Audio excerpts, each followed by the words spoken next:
देखिए, आप जानते हैं कि ईपीएस 95 पेंशन, जो कि अब ईपीएस 2026 के नाम से जानी जाती है, लंबे समय से चर्चा का विषय रही है। चाहे वो इसमें हायर पेंशन की बात हो या फिर जो 1000 रुपये मिनिमम पेंशन की बात है उसकी चर्चा हो।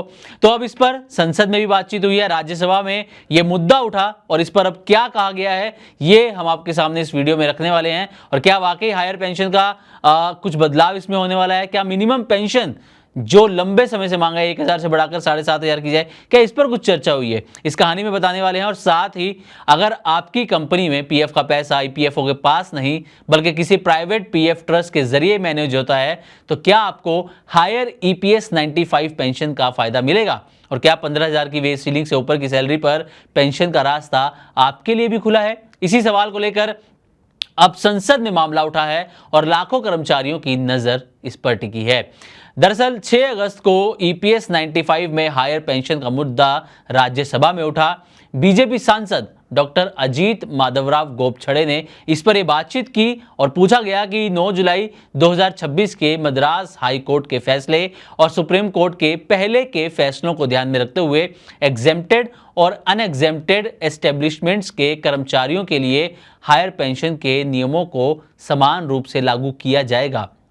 यहाँ एग्जेम्प्टेड एस्टेब्लिशमेंट का मतलब ऐसी कंपनी या संस्था से है जिसे ईपीएफ के तहत छूट मिली हुई है और जहाँ पीएफ का मैनेजमेंट अपने प्रोविडेंट फंड ट्रस्ट के जरिए किया जाता है। वहीं अनएग्जेम्प्टेड एस्टेब्लिशमेंट में पीएफ सीधे ईपीएफओ के सिस्टम के तहत चलता है। हायर पेंशन की पूरी बहस की जड़ सुप्रीम कोर्ट का 4 नवंबर 2022 का फैसला है। यह फैसला एम्प्लॉइज प्रोविडेंट फंड ऑर्गेनाइजेशन यानी कि EPFO versus Sunil Kumar B और अन्य मामले में आया था। सुप्रीम कोर्ट ने 2014 में किए गए ईपीएस संशोधन को बरकरार रखते हुए साफ किया था कि हायर पेंशन से जुड़े प्रावधान एग्जेम्प्टेड एस्टेब्लिशमेंट्स के कर्मचारियों पर भी उसी तरह लागू होंगे जैसे रेगुलर यानी कि अनएग्जेम्प्टेड एस्टेब्लिशमेंट्स के कर्मचारियों पर।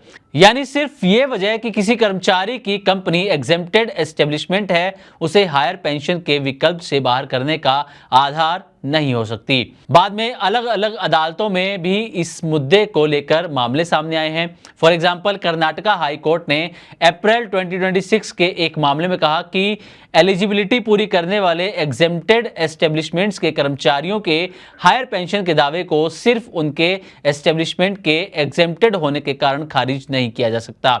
अब बात 15,000 रुपये की वेज सीलिंग की, तो सामान्य ईपीएस व्यवस्था में 15,000 रुपये की वेज सीलिंग महत्वपूर्ण है, लेकिन हायर पेंशन का मामला उन एलिजिबल कर्मचारियों से जुड़ा है जिन्होंने लागू नियमों और प्रक्रिया के तहत हायर एक्चुअल वेजेस पर पेंशन का विकल्प लिया है।